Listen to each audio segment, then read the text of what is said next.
Hello again, chaps and chapettes. How are we all doing? It's lovely to see you all again as always. So guys, MPs are due to vote on Rishi Sunak's quite ludicrous new smoking policy over the next day or so. If you don't know what this policy is, it basically means that anyone born after the year that this policy could potentially pass, will never ever be able to legally buy a packet of cigarettes. Because with each year that passes, the age requirement for buying cigarettes gets upped 1 year. Let me give you an example. It could end up being that a 40-year-old could end up walking into a newsagent's, asking for a packet of cigarettes and be refused sale because he's too young. On the flip side, a 41-year-old could walk into that same shop, ask for a packet of cigarettes and be granted sale.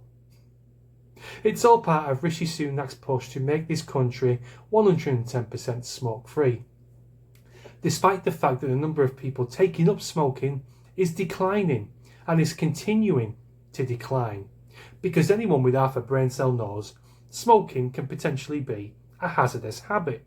It can bring on certain types of cancers and various other respiratory ailments. This problem is solving itself naturally. I don't think there's any reason for Rishi Sunak, or indeed any government, to be sticking their nose in. I just wanted to have a quick chat with you about this, about smoking in general and smoking in public spaces, that sort of a thing. Now, I'm of the opinion that people should be allowed to go through their lives and adopt whatever habits they see fit.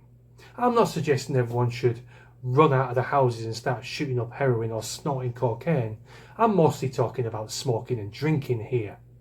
If someone wants to go through their lives and chooses to smoke, who are we to argue? Who's Westminster to dictate what they can and cannot do with their lives? These people who smoke know the risks. It's a lottery. Then again, everyone who smokes doesn't exactly always die from a cancer, doesn't always die from a respiratory ailment, doesn't always die from clogged arteries.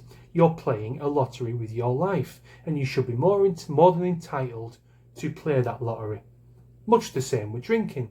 If someone wants to drink themselves to death, fine, as long as they're making their own money to pay for it. Who are we to argue? Who's the government to try and ban them from doing it? I also think the smoking ban in general was damaging to the overall economy of this country. I think it played a major role in the downfall of the pub trade in this country, and as to why hundreds of pubs are closing in this country every single year. People used to like to go to the pub for a pint and a cigarette. That's all gone now. People mostly stay at home and drink. Now that's mostly down to the cost of beer going up. Yeah, that can contribute to it, but I think the start of it came with the smoking ban. I personally think there should be smoking spaces and no smoking spaces.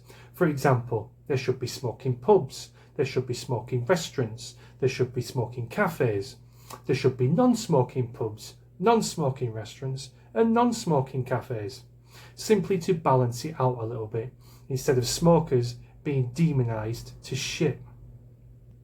I mean, they're already being persecuted as it is with their bank balances. How much is it now for a packet of 20 cigarettes? What, about fucking 80 quid or something ridiculous now? If Rishi Sunak, or indeed any government, is looking to ban anything, what they should ban is hypocritical ex-smokers. I'm an ex-smoker now. I haven't smoked now for probably knocking 20 years. All I do is vape now. But you get those people, those ex-smokers, who see someone smoking or see someone vaping, and they make it their life's mission to go and start smoking and waft in their faces.